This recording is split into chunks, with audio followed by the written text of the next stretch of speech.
मैंने बशीर को हदायत की कि वो जेफ के हाथ पैर बांध दे। इसके बाद मेरे इमा पर बशीर उसको अपने पुष्ट पर लाद कर तहखाने की तरफ चल दिया। मैं नादरा को उसके मुंह में ठूंसने के लिए कुछ कपड़ा लाने की हदायत की और बशीर के पीछे हो लिया। जेफ को बिस्तर के बजाय कालीन पर ही डाल दिया गया। मैंने उसकी आंखों के पपोटे सरका कर अंदाजा लगाया कोई 1.5 घंटे से पहले होश में नहीं आ सकेगा। मैंने बशीर को ऊपर भेज दिया। नादरा धुले हुए पुराने कपड़े का एक ढेर लेकर आई तो मैंने जेफ के दहाने में हल्क तक कपड़ा ठोंस कर ऊपर से एक पट्टी बांध दी। तहखाना लाख साउंड प्रूफ सही, मैं कोई गैर जरूरी खतरा मोल लेने के लिए तैयार नहीं था। इस काम से फारिग होकर मैंने जेफ मिलर की जामा तलाशी लेनी शुरू कर दी। उसकी जेबों से उसके बाद तस्वीर, शिनाख्ती कार्ड के साथ BMW की चाबी, चंद छोटी चाबियों के एक गुच्छे, ट्रेवल्स चेक और करेंसी से भरे हुए पर्स और एक भरे हुए रिवाल्वर के अलावा कई अजीबो गरीब चीजें भी बरामद हुई। इन अशिया में कदरे मोटा कलम भी शामिल था जो बादियों नजर में कलम नजर आने के बावजूद छोटे बोर का दोहरे फायर वाला पिस्टल था। इसमें 2 गोलियां मौजूद थीं और मजीद 4 गोलियां चिंगम के एक पैकेट में मौजूद थीं। फोल्ड हो जाने वाला रोशन मुहद्दद अदसा, दोरी और ब्लेड से ज्यादा तेज धार वाला खंजर नुमा चाकू और एक वायरलेस अपरेटस भी उसके सामान में शामिल था। उसकी जेबें खाली करके हम दोनों ऊपर आ गए। नादरा ने वापसी पर तहखाने का दरवाजा मुकफ्फिल कर दिया तो चाबी मैंने अपनी तहवील में ले ली। ड्राइंग रूम में बशीर इस्तिसादुम के अलामात मिटाने की कोशिश कर रहा था। वो वफादार होने के साथ ही फर्ज शनास भी था और बगैर कहे अपने फराइज अंजाम देने का आदी मालूम होता था। उसने टूटी हुई एश ट्रे और फानूस वगैरह की किरचियां कालीन से समेट ली थीं और 2 बर्तनों में शफाफ महलूल लिए कालीन पर से जेफ के खून के निशानात साफ करने में मसरूफ था। मुझे मालूम था कि कालीन के रेशों में जज्ब होने वाले खून के जर्रात को किसी भी तरह नहीं निकाला जा सकता था, लेकिन फिर भी बशीर की कोशिश काबिल तारीफ थी। सफाई हो जाने के बाद पहली निगाह में यह पता नहीं चल सकता था कि कालीन का कोई हिस्सा इंसानी खून में आलूदा रहा होगा। जेफ की जली हुई दाहिनी पिंडली खासा इबरतनाक मंजर पेश कर रही थी। किसी भी जिंदा इंसान के एक अजू का इसके जीते जागते बदन से अलग हो जाना कोई मामूली हादसा नहीं होता।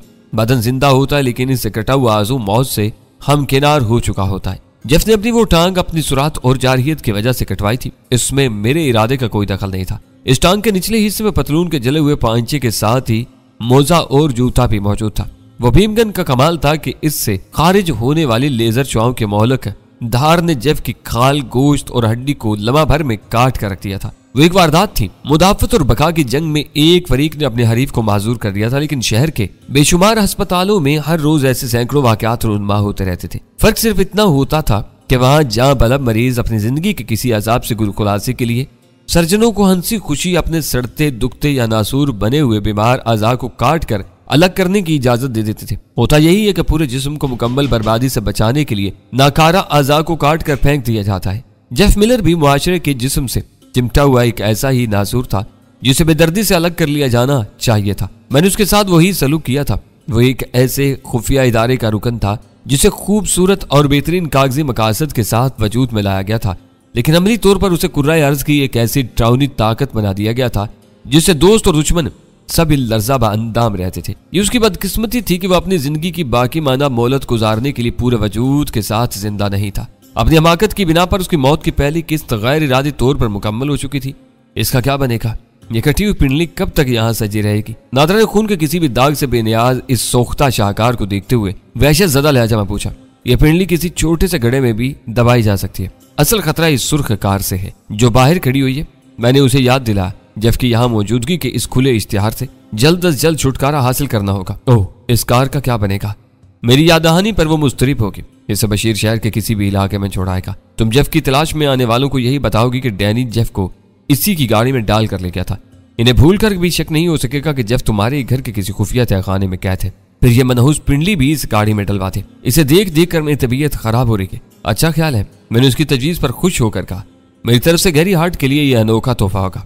जेफ की कीमती गाड़ी ज्यादा देर तक लावारिस नहीं खड़ी रहेगी। गाड़ी इनको मिलेगी तो वो खुद समझ लेंगे कि क्या वाकया रुनबा हुआ है। इन्हें मालूम है कि मैं एक अजीब गन का मालिक हूँ। इस गन की भी आवाज धार देखते ही मेरे रोंगटे खड़े हुए थे। ये क्या बला है? बस स्पेशल गन कह लो, मैंने उसे टालते हुए कहा। दुनिया भर में इनकी तादाद बहुत महदूद है। जहन में एक बात समा जाने के बाद मैंने बशीर को कालीन की मजीद रगड़ाई से रोक दिया और उसे चाबी देकर फौरन ही सुर्ख BMW निकाल ले जाने की हिदायत कर दी। मैं इन हालात में नादरा को अकेला नहीं छोड़ सकता था। बशीर गाड़ी ठिकाने लगा के लौट आता तो मुझे भी वापसी की आजादी मिल जाती। बशीर हम दोनों की गुफ्तगू सुनता रहा था। जाते हुए वो खामोशी से जेफ मिलर की बेजान पिंडली भी अपने साथ लेता चला गया और हम दोनों ड्राइंग रूम में ही एक गोशे में जा बैठे। मैं जब से नादरा के घर आया था मेरा अपने साथियों से राब्ता टूटा हुआ था। मुझे यकीन था कि सुल्तान शाह प्रोग्राम के मुताबिक मकान के कुर्बोजवार में मंडला रहा होगा और दोनों औरतें फ्लैट पर बेयकीनी और इंतजार की अजियत से गुजार रही होंगी। लेकिन मैं बाहर निकलकर सुल्तान शाह से बात करने का खतरा मोल ले सकता था, न फ्लैट फोन करना चाहता था। मुझे डर था कि जेफ मिलर के नादरा के घर आने के बाद से कहीं इसका फोन ऑब्जर्वेशन में ना ले लिया गया हो। जेफ जो कुछ भी था, बहरहाल एक जिम्मेदार अमरीकी अफसर था। उसके इमाम पर मकामी हुकाम फौरी तौर पर ऐसी कोई भी कार्रवाई करने पर मजबूर हो सकते थे। एक लम्हे के लिए मुझे ख्याल आया कि मैं बशीर को सुल्तान शाह की गाड़ी का नंबर बताकर इसके जरिए सुल्तान शाह को अपनी खैरियत का पैगाम भेजूं, लेकिन वो कोशिश खतरात से खाली नहीं थी। सुल्तान शाह नादरा के मकान से निकलने वाली मुश्तबा कार को अपनी तरफ मुतवज्जा पाकर बुरी तरह भड़क सकता था। जेफ मिलर की तरह बशीर भी उसके लिए अजनबी था। अगर सुल्तान शाह अपनी तवील होती हुई बेकारी से उकता कर कोई कारनामा सर अंजाम देने पर तुल जाता तो वहां खासी नाखुशगवार सूरत हाल रूनमा हो सकती थी। अगर ना ऐसा भी होता तो सुल्तान शाह गैर जरूरी तौर पर बशीर की नजरों में आ जाता, जबकि हम चारों इन दिनों गुमनाम और रुपोश रहने की कोशिश में मसरूफ थे। मैंने सुना है कि यकसा फ्रीक्वेंसी पर काम करने वाले सिर्फ 1 जेबी साख्त वाले ट्रांसमीटर्स पर ही आपस में बात हो सकती है। क्या यह बात दुरुस्त है? नादरा के सवाल पर मैं अपने ख्यालात से चौंक पड़ा। हाँ दुरुस्त है, लेकिन तुम्हें अचानक ये ख्याल क्यों आ गया? मैंने पूछा। अब इंस्पेक्टर जेफ मिलर को घेर कर उसके असिस्टेंट डायरेक्टर गैरी हार्ट पर हाथ डालना चाह रहे हैं ना, क्योंकि वही आपके मुतालबा को मानने पर या मुस्तरद करने का इख्तियार रखता है। इसकी तरफ से पहल होने के बजाय आप ट्रांसमीटर पर इन लोगों से बात क्यों नहीं करते? जेफ मिलर जैसा ट्रांसमीटर दूसरों के पास भी होगा। यान है, मैंने जेफ मिलर का ऑपरेटर्स अपनी जेब से निकाल कर उसे दिखाते हुए कहा। मैं इसे इस्तेमाल करके इन्हें होशियार नहीं करना चाहता कि इनका एक मवासलाती आला इनके दुश्मन के कब्जे में चला गया। इस पर हम इनकी आपस की बातें सुन सकते हैं। इंतजार मुख्तसर करने के लिए फोन पर भी बात की जा सकती है। हमारे पास जेफ मिलर का फोन नंबर मौजूद है। वह यहाँ कैद है तो उसके ठिकाने पर कोई ना कोई जरूर मौजूद होगा। मैं अपने फ्लैट पर भी बात करनी चाह रहा हूँ, लेकिन तुम्हारा फोन इस्तेमाल नहीं कर रहा। मुझे डर है कि अब इस पर होने वाली हर बात सुनी जाएगी। अगर इन्हें पता चल गया कि मैंने जेफ मिलर के बारे में यहाँ से बात की है तो हमारी मिली भगत का राज फाश हो जाएगा और हम मारे जाएंगे। बशीर के आने के बाद मैं यहाँ से निकलूंगा तो कहीं ना कहीं से फोन करने की कोशिश जरूर करूंगा। आपके मशवरे पर मैंने अपनी किश्तियां जला दी हैं। जेफ मिलर की दुश्मनी मोल लेने के बाद अब गनी साहब की आजादी और फर्क के महफूज मुस्तकबिल का इन्हिसार आपकी कामयाबी पर है। वह अचानक जज्बाती होकर बोली, गनी की आजादी एक सुनहरा ख्वाब है। मैंने लगी लिपटी रखे बगैर अपना मौक़िफ़ दोहराया। मुझे उम्मीद नहीं कि इसे इतनी आसानी से रिहाई मिल सकेगी। इस बारे में मैं तुम्हें आर्जी तौर पर इंग्लैंड मुंतकिल होने का मशवरा दे चुका हूँ। हाँ, फर्क के बारे में मैं अपने वादे पर कायम हूँ। हमारी मुहिम जोई के नतीजे में इसे कोई नुकसान नहीं पहुंचेगा। किसी वक्त मुझे यह सोचकर होल आने लगता है कि कहीं मैं पथरीली जमीन के धोखे में दलदल पर पैर न रख दूं। यह तुम्हारा वहम बल्कि खुद एतमादी की कमी का नतीजा है। मैंने हंसकर बेपरवाही से कहा, अपने वक्त पर सब कुछ दुरुस्त होता चला जाएगा। तुम इन बातों को छोड़ो और जल्दी से चाय के 1 प्याले बना लाओ। मेरा खुद चाय पीने को दिल चाह रहा है। वो फीकी और खौफजदा हंसी के साथ बोली, मगर मुझे किचन में जाते हुए डर लग रहा है। आप साथ चलें तो चाय के साथ सैंडविच भी बना लूंगी। डर किस बात का? तुम तो बिल्कुल ही हौसला छोड़े जा रही हो। वो जेफ मिलर की कटी हुई टांग मेरे जहन से चिपक कर रह गई है। नादरा का वो खौफ मेरे लिए ताज्जुब खेज था। मैं उसे मजबूत असाब और कुव्वत इरादी की मालका समझता चला रहा था। अगर वो अंदर से इतनी बोधी थी तो शायद गैरी हार्ट और मकामी पुलिस की कड़ी बाजपुरस को भी नहीं सह सकती थी। इसकी जरा सी कमजोरी मेरा बना बनाया खेल बिगाड़ सकती थी। एक नए ख्याल के तहत मैंने अपनी जगह छोड़ दी। आओ चल कर चाय बनाते हैं। किचन की तरफ जाते हुए वो मेरे साथ साथ चल रही थी। इसके वजूद से उठने वाली महकार मेरे जहन पर हल्का हल्का असर दिखाने लगी। वो खुद भी शायद मेरी इस कैफियत से बेखबर नहीं थी। तहखाने में एक माजूर कैदी की मौजूदगी फिजा पर मंडलाते हुए खतरात और घर की तन्हाई अचानक मेरे कदमों की जंजीर बन गई और मैं सिगरेट सुलगाने के बहाने टिटक कर रुक गया। नादरा के जहन में जो कुछ भी रहा हो, मैं किसी जज्बाती भंवर में फंसने के लिए आमादा नहीं था। नादरा भी मेरे इंतजार में रुकी, मगर मैंने उसे आगे हाँक दिया, तुम चलो मैं आ रहा हूँ। किचन में मौका पाकर मैंने बात दोबारा शुरू कर दी। मैं सोच रहा हूँ कि घर में बशीर के साथ तुम्हें मुश्किलात का सामना करना पड़ेगा। इसे कामकाज से बाहर ही जाना होगा। तुम पर जेफ मिलर का खौफ तारी रहेगा। ऐसा ना हो कि इस मुसलसल असाबी तनाव से तुम्हारे जहन पर मुअज्जर असरात मुरत्तब होने लगे। आप ठीक कह रहे हैं, पहले मैं ये बात नहीं सोच सकी थी। उसने एतराफ किया। मनसूबाबंदी के वक्त मुझे गुमान तक नहीं हुआ था कि अमली सूरत हाल से 2-4 होने के बाद मेरा रद्द-ए-अमल क्या होगा।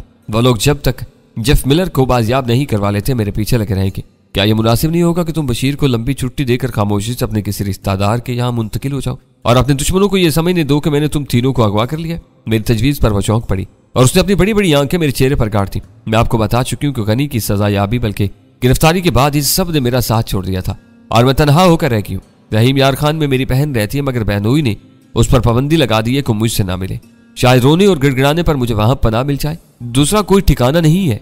मेरा ख्याल है कि तुम अपनी बहन से राब्ता कर लो तो बेहतर रहेगा, मैंने संजीदगी के साथ कहा। मगर कहां से? ये फोन तो आप खतरनाक करार दे चुके हैं। और फिर मैं चली गई तो जेफ मिलर का क्या बनेगा? इसे आप कहां ले जाएंगे? उसने एक सांस में कई सवाल कर डाले। अगर तुम ज़हनी तौर पर तैयार हो तो फिलहाल मेरे साथ यहाँ से निकल सकती हो। जेफ मिलर यहीं बंद रहेगा। मुझे पूरा यकीन है कि मकान को गैर आबाद पाकर कोई ज्यादा तजस्सुस नहीं करेगा और जेफ मिलर वहीं पड़ा रहेगा। इसका नसीब से कोई वहां पहुंच भी गया तो जिंदा मगर माजूर जेफ की वापसी को मेरा भरपूर चैलेंज तस्वुर किया जाएगा। जेफ अपनी कहानी में तुम्हारी और बशीर की बेगुनाही और मजलूमियत की तस्दीक करेगा। कुछ अर्से बाद तुम वापस लौटोगी तो मेरे जबरो तशद्दुद की चंद फर्जी कहानियां सुनाकर इनकी हमदर्दियां हासिल कर सकोगी। मेरी नई तजवीज सुनती उसका चेहरा दमक उठा और वो बोली, ये बिल्कुल मुनासिब रहेगा। जब तक मेरी किसी मुतबादिल पनागाह का बंदोबस्त नहीं होता मैं फ्लैट में आपके साथ रह लूंगी। गजाला बहुत समझदार लड़की है। मौका की नजाकत को समझते हुए वो मेरा वजूद बर्दाश्त कर लेगी। उसके लबो लहजे से मुझे कुछ ऐसा महसूस हुआ जैसे मेरे करीब रहने के ख्याल से उसे बेपाया खुशी हुई हो। उसकी अपनी सोच थी मगर मैं उसके इस इरादे को भांप कर बौखला गया। इस वक्त तक नादरा ने वीरा या सुल्तान शाह को नहीं देखा था। वो एक रात के लिए भी फ्लैट में रुकती तो इन दोनों की मौजूदगी से बाखबर होकर चक्कू को शुबहात में मुब्तला हो जाती। तुम खुद एक भरपूर औरत हो और एक बीवी की सोच से वाकिफ हो। मुलाकातों की हद तक गजाला बहुत फराग दिल साबित होगी, लेकिन जब वो ये देखेगी कि चंद मुलाकातों के बाद ही मैंने अपने मालका मकान को इसके घर से उठाकर अपना मेहमान बना लिया तो हसद और रकाबत की आंच में सुलगने लगेगी। उसे कतई इल्म नहीं है कि मैं तुम्हारे साथ मिलकर किसी मंसूबे पर काम कर रहा हूँ। मुझे इसे हर बात बतानी पड़ जाएगी। उसने दानिस्ता मेरी तरफ झुककर एक चमचा उठाया। मैंने उसके बदन और रेशमी जुल्फों का सरसराता हुआ लम्स महसूस करते ही अपनी जगह छोड़ दी। उस लम्हा भर के लिए शिकायत भरी नजरों से मेरी तरफ देखा और बोली, मेरा ख्याल है कि मेरी तरफ से आपके दिल में नरमो नाजुक कोशा पैदा हो चुका है। अगर गजाला मुतअस्सब और तंग नजर है तो सिर्फ इसी बिना पर हसद में मुब्तला हो सकती। खैर है, मैंने घबरा के इस मौजू को वहीं खत्म करते हुए कहा, ये बातें बाद में भी तय की जा सकती हैं। फिलहाल हमें यहाँ से निकलने की तैयारी करनी चाहिए। ओह आप कितने अच्छे हैं। वो जोश से मेरा बाजू दबाते हुए बोली। मैं फरिश्ता नहीं हुई, काम इंसान था। ये बात हर शक शुबे से बाला तर थी कि नादरा हसीना आलम नहीं थी तो हसीन जरूर थी। इसके भरे भरे गुदाज बदन का लोच और उसके बेतकल्लुफाना कुर्ब से महसूस होने वाली खुशबुएं मेरे ज़हन पर असर अंदाज हो रही थी। उसने वफूर जोश से मेरा बाजू थामा तो लम्हा भर के लिए मुझे यूं महसूस हुआ जैसे बरकी रूह का कोई नंगा तार मेरे बदन पर आके रहो। मेरे वजूद को एक सनसनीखेज झटका लगा, लेकिन मैं उस झटके की गिरफ्त में आने से पहले ही अपना बाजू नादरा की गिरफ्त से छुड़ाकर किचन से बाहर निकल गया। वो खिलखिलाकर हंस पड़ी। हो सकता है कि वो नादरा की सादा और मासूमाना हंस रही हो, मगर मुझे यूं महसूस हुआ जैसे वो मुझे चिढ़ा रही हो, मेरे फरार पर मुझे मुश्तिल करना चाह रही हो। मैं किचन से दूर ड्राइंग रूम के एक नशिस्ती सोफे पर जा बैठा। मैं नादरा की रुपोशी की तजवीज पेश करके अपनी गर्दन फंसा बैठा था।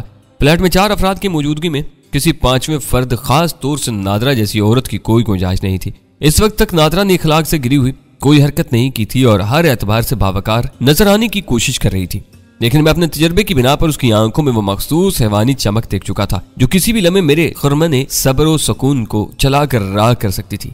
गजाला जमाना शनास और समझदार होने के साथ ही बहुत ज्यादा बामुरव्वत भी थी। वो बहुत सी बातों को देखकर भी अनजान बनी रहती थी। शायद वो फ्लैट में नादरा की मौजूदगी को ज्यादा अहमियत नहीं देती, लेकिन वीरा इस मामले में घाघ होने के साथ ही जरूरत से ज्यादा तरार और मुंह फट भी थी। वो नादरा की किसी भी बेहतियाती पर बात का पतंगड़ बनाकर फ्लैट के माहौल को बर्बाद कर सकती थी। इसका नाजुक तरीन जज्बाती मसला यह था कि वो गजाला के हक में मेरी जात से रजाकाराना तौर पर दस्तबरदार हो चुकी थी। कभी कभार ज़हनी रूह बहकती तो थोड़ी बहुत हेरा फेरी जरूर कर लेती थी, मगर गजाला के बाद वो खुद को मेरी सबसे ज्यादा तवज्जो का हकदार समझती थी। किसी भी लम्हे उससे शुबा हो जाता कि नादरा उसकी हक तलफी करके मेरे साथ बेतकल्लुफ होने की कोशिश कर रही है तो नादरा को धक्के देकर फ्लैट से बाहर निकाल सकती थी। नादरा के लिए शहर का कोई भी होटल मुनासिब नहीं था। पूरे कराची में इसका ऐसा कोई शनासा या रिश्तेदार नहीं था जो चंद दिनों के लिए इसे अपने यहाँ पना देता। काफी गौर खोज के बाद मेरे जहन में जहांगीर का नाम उभरा। शाम ही को सलमा फोन पर बता चुकी थी कि इन दोनों ने हमारे करीब ही एक घर किराए पर ले लिया था, लेकिन मैंने जहांगीर का नाम खुद ही मुस्तरद कर दिया। वो तरादार औरतों के मामले में हद से ज्यादा नदीदा था। दूसरी तरफ सलमा भी हर वक्त उसके बारे में शकूक व शुबहात का इजहार करती रहती थी। वो इस हद तक कह चुकी थी कि जहांगीर किसी वक्त किसी लूली लंगड़ी फकीरनी का भी पीछा कर सकता है। नादरा का वजूद उन दोनों के लिए हौलनाक मसाइल बल्कि मसाइब का सबब बन सकता था। वो 2 प्यालियों में चाय लाई और दोनों प्यालियां मेज पर रखकर मुस्कुराती हुई जीनों की तरफ चली। मैंने उसे रोकना या उससे कुछ पूछना जरूरी नहीं समझा। मेरी चाय की प्याली खाली होने के करीब थी कि वो ऊपर से लौट आई। उसके हाथ में दरमियाने साइज का एक सफरी बैग झूल रहा था। बैग के किनारे से रखकर वो चाय नोशी में साथ देने लगी। थैले में क्या ले आई हो? चंद सानियों तक खामोश रहने के बाद मैं अपने तजस्सुस पर काबू नहीं रख सका। शब-ख्वाबी का लिबास, 2 आम जोड़े, जेवरात और नकदी ले आई हूँ और रवानगी के लिए पूरी तरह तैयार हूँ। उसने अपनी कारगुजारी पर फख्र का इजहार करते हुए कहा, बशीर लौट आए तो इसे छुट्टी की खुशखबरी सुनाकर मैं आपके साथ चलतूं की। तुम्हारे ख्याल में अब घर में ऐसी कोई चीज नहीं रही जिसे चोरी किया जा सके? मैंने पूछा। उसने अपने सर को नफी में जुम्बिश देते हुए कहा, रोजमर्रा इस्तेमाल की चीजें कौन ले जाएगा? ये चीजें भी मैं इस तरह लाई हूँ कि मकान की तलाशी लेने वाले भी अंदाजा नहीं लगा सकेंगे कि कोई यहाँ से सारी कीमती अशिया समेट कर रुखसत हुआ है। इस वक्त इस घर का सबसे बेशकीमत असासा जेफ मिलर है। ऐसा मालूम हो रहा है जैसे तुम अपने घर से निकल भागने पर तुली बैठी थी। मैंने अपने चाय की प्याली खाली करके कहा, अपने घर के दरो दीवार से हर शख्स की एक जज्बाती वाबस्तगी होती है। मुझे भी अपने रचे बसे हुए घर को छोड़कर जाते हुए दुख हो रहा है, लेकिन मुझे खुशी है कि मैं ये सब इस घर को दोबारा आबाद करने के लिए कर रही हूँ। खरी और फर्क के बगैर ये बेजान दरो दीवार अब मुझे काटने को दौड़ने लगे हैं। इस घर की हर शय और हर लम्हे से इन दोनों की नाकाबिले फरामोश यादें वाबस्ता है। बशीर को भी यहाँ से जाते हुए दुख होगा। मैंने धीमे से कहा, कुदरती बात है। वो बेपरवाही से बोली, उसे मुझसे बिछड़ने के ख्याल से बहुत दुख होगा। वो बोलते बोलते अचानक रुक गई।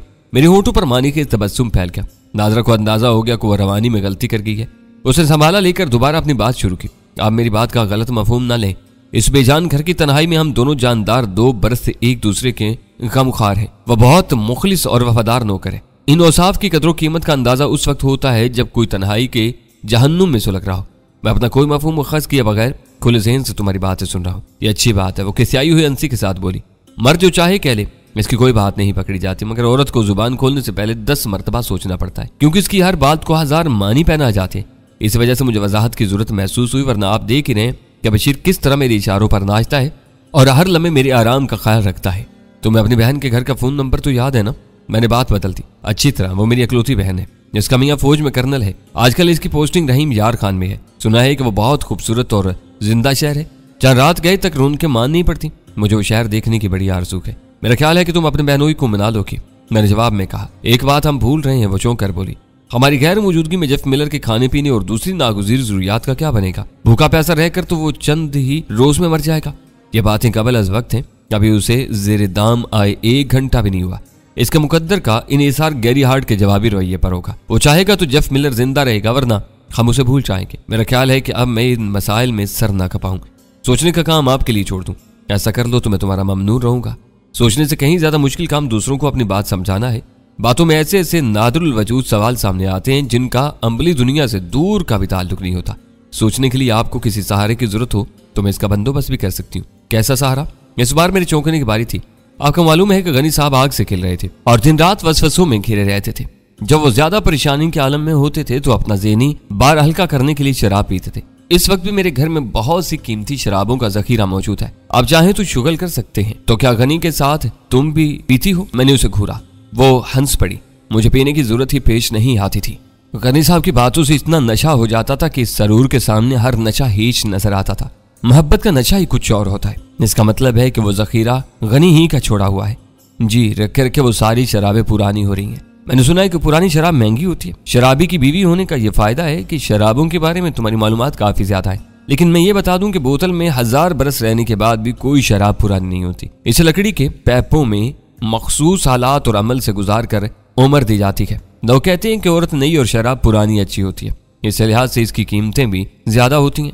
मेरे लिए ये नई बात है। मेरी अलमारी में आज भी गनी साहब की बरसों पुरानी कई बोतलें छुपी हुई हैं। मैंने अपनी दानिश में चालाकी दिखाई थी कि इनकी लाइलमी में इनकी बोतलों को पूरा ना कर रही थी। आज आपने हकीकत बताकर मेरी सारी मेहनत पर पानी फेर दिया। इसलिए इल्म को जहालत की मौत कहते हैं। मैंने हंस कर कहा, यहाँ इल्म और जहालत का जिक्र कहाँ से आ गया? उसने हैरानी से पूछा। जहालत न जानने का दूसरा नाम है और इल्म का मतलब ही जानना है। हकीकत जानते ही वो बुत पाश हो गया जो तुमने कुछ न जानते हुए तराशा हुआ था। ये कोई मौजुआती बात नहीं है। इसका ताल्लुक च्यूंटी से लेकर कायनात के पेचीदा तरीन राजों तक से है। आप जो कुछ कहते हैं इसके हक में दलाइल दिए जाते हैं। मैंने ये महसूस किया है कि आपको अपनी की हुई कोई बात वापस लेने पर मजबूर नहीं किया जा सकता। जो कहते हैं उस पर जम जाते हैं। सोच समझ कर बोला जाए तो ऐसा ही होता है। मैं बहस बराए बहस का कायल नहीं हूँ। लेकिन आपने अभी तक मेरे सवाल का जवाब नहीं दिया। उसने मुझे याद दिलाया। कौन सा सवाल? मैंने अनजान बनकर पूछा। सहारा। उसने मेरी आंखों में झांकते हुए कहा, मेरे साथ तकल्लुफ न करें। मैं तकल्लुफात का कायल ही नहीं हूँ।